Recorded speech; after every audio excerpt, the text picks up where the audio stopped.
Assalamualaikum warahmatullahi wabarakatuh. Saya Farika Nafisatul Asna dengan NIM akhir 073 dari kelas 3B AKS.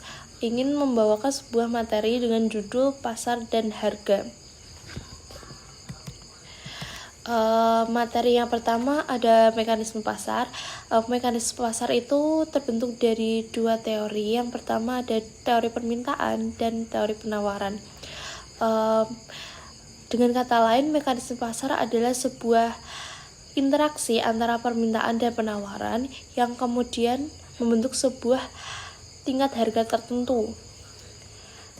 Selanjutnya ada faktor-faktor yang mempengaruhi harga pasar. Itu ada dua, yaitu faktor permintaan dan faktor penawaran. Kita akan membahas yang faktor permintaan terlebih dahulu. Faktor permintaan yang pertama itu ada jumlah permintaan. Jumlah permintaan adalah sebuah merujuk pada kuantitas barang atau jasa yang dibeli konsumen pada harga tertentu dalam waktu tertentu juga. Kemudian ada kemampuan daya beli, itu adalah biasanya dipengaruhi oleh pendapatan, kekayaan, dan kredit, akses kredit. Semakin tinggi daya beli, maka semakin besar kemungkinan konsumen untuk membeli barang maupun jasa tersebut. Kemudian ada preferensi konsumen. Preferensi konsumen itu adalah sebuah selera dan keinginan konsumen terhadap sebuah barang maupun jasa yang sangat menentukan jumlah permintaan. Kemudian ada harga barang substitusi dan komplementer. Itu adalah harga barang itu ada sebuah hukum permintaan yang merujuk bahwa semakin tinggi harga barang semakin rendah jumlah permintaan atau sebaliknya. Itu harga barang yang pertama ada harga barang substitusi. Itu adalah jika harga barang lebih murah dari jumlah permintaan untuk barang yang lebih mahal cenderung berkurang. Yang kemudian ada harga komplementer, itu jika harga barang meningkat jumlah permintaan untuk barang atau jasa yang terkait cenderung menurun. Selanjutnya kita akan membahas ke penawaran atau supply. Yang pertama itu ada biaya produksi.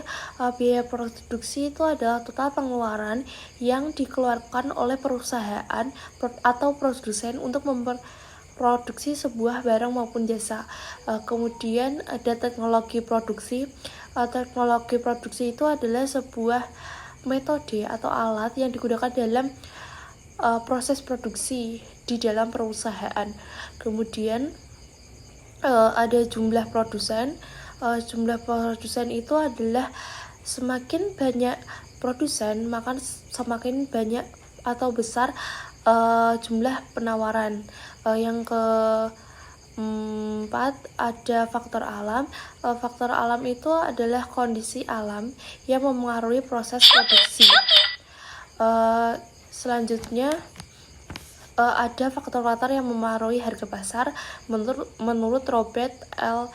Heibonner. Yang pertama itu ada perdagangan keliling.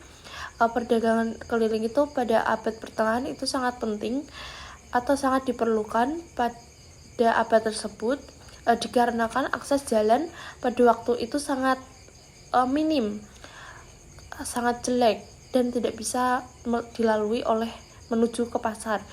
Perdagangan keliling itu sangat penting dijadikan sebuah akses utama dalam barang maupun jasa yang dibutuhkan oleh masyarakat pedesaan.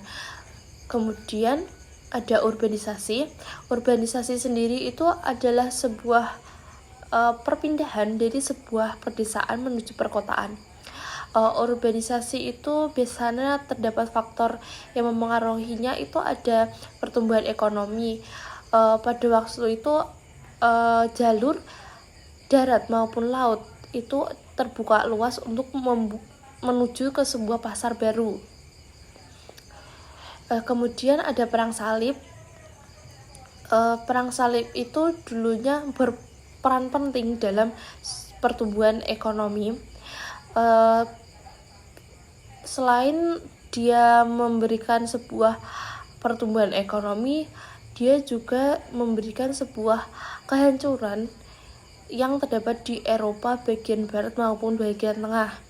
Kemudian yang terakhir ada perubahan suasana kehidupan beragama karena perlakuan terhadap konsep untung dan riba, akhirnya gereja memperolehkan posisi komando dalam kehidupan ekonomi.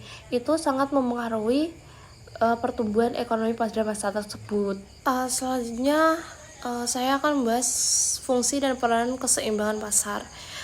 Keseimbangan pasar itu terbentuk karena adanya sebuah kebijakan harga dasar dan harga maksimum. Sehubungan dengan itu, pemerintahan perlu menentukan sebuah kebijakan harga dasar dan harga maksimum seperti yang terjadi di beberapa jenis barang yang diproduksi dan dikonsumsi masyarakat banyak. Harga yang sangat rendah disebabkan oleh terlalu banyaknya barang yang ditawarkan atau dihasilkan oleh produsen. Harga yang sangat rendah dapat mengakibatkan produsen rugi. Apabila produsen tersebut berjumlah sangat banyak dan sangat lemah, pemerintahan sangat berkewajiban melindungi mereka. Caranya adalah menentukan kebijakan harga dasar. Kemudian selanjutnya ada Al-Ghazali, itu ada keseimbangan penawaran dan permintaan.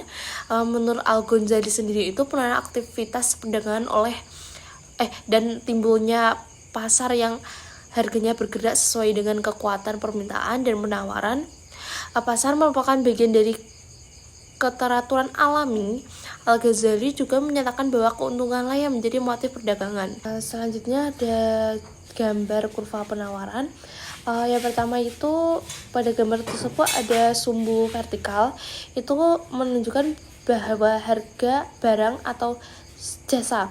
Jadi semakin tinggi titik pada sumbu vertikal, semakin tinggi harganya. Yang kemudian itu ada sumbu horizontal, itu dapat jumlah, menunjukkan kuantitas barang maupun jasa yang diperjualbelikan. Semakin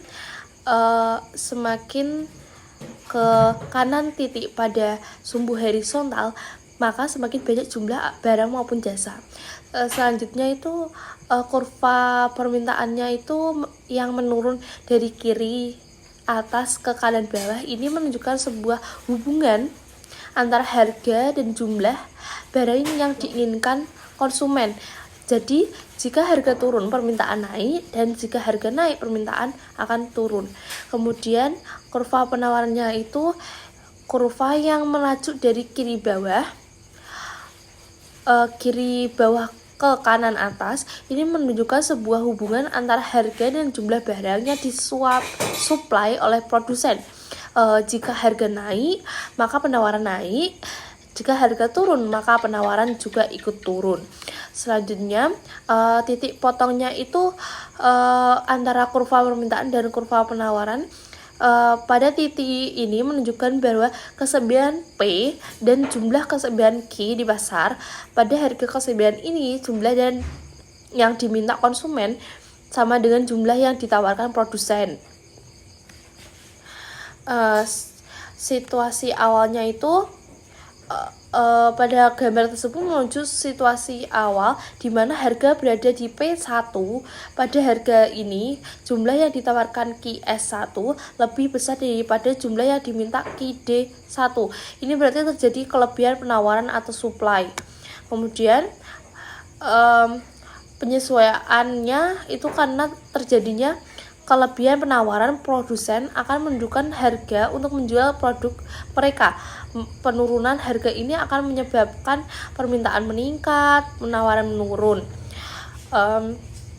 Kesimpulannya pada gambar tersebut, pada kurva tersebut itu adalah menggambarkan sebuah mekanisme pasar bebas dalam mencapai keseimbangan. Ketika harga tidak seimbang atau terlalu tinggi atau terlalu rendah, kekuatan pasar itu permintaan dan penawaran akan mendorong harga dan kualitas yang menuju titik keseimbangan. Pada titik keseimbangan pada efisiensi, karena jumlah yang diminta sama dengan jumlah yang ditawarkan. Selanjutnya materi terakhir kita ada kurva permintaan.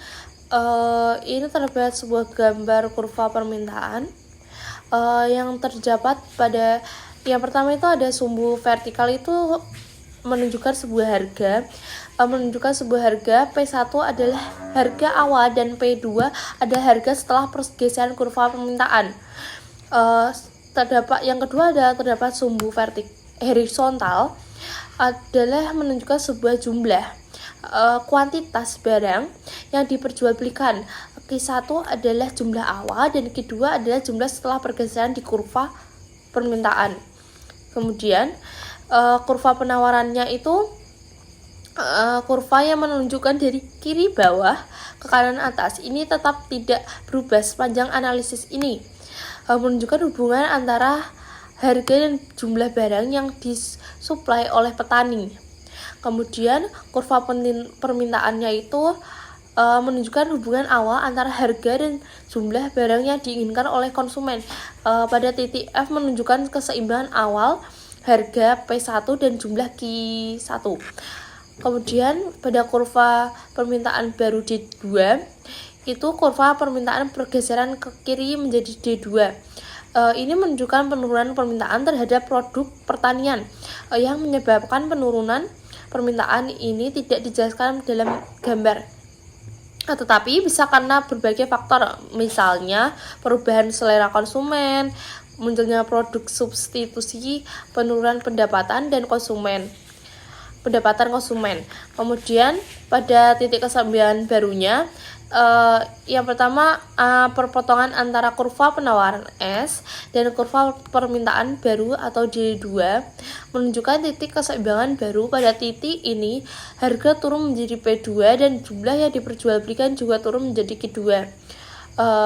Kesimpulannya, penurunan permintaan, pergeseran kurva permintaan ke kiri menyebabkan penurunan harga keseimbangan dan penurunan jumlah keseimbangan di pasar. Kurva penawaran tetap konstan dalam skenario ini. Pergeseran kurva permintaan bukanlah pergeseran sepanjang kurva permintaan yang menyebabkan perubahan harga dan kuantitas. Untuk materi ini saya cukupkan. Sekian, wassalamualaikum warahmatullahi wabarakatuh.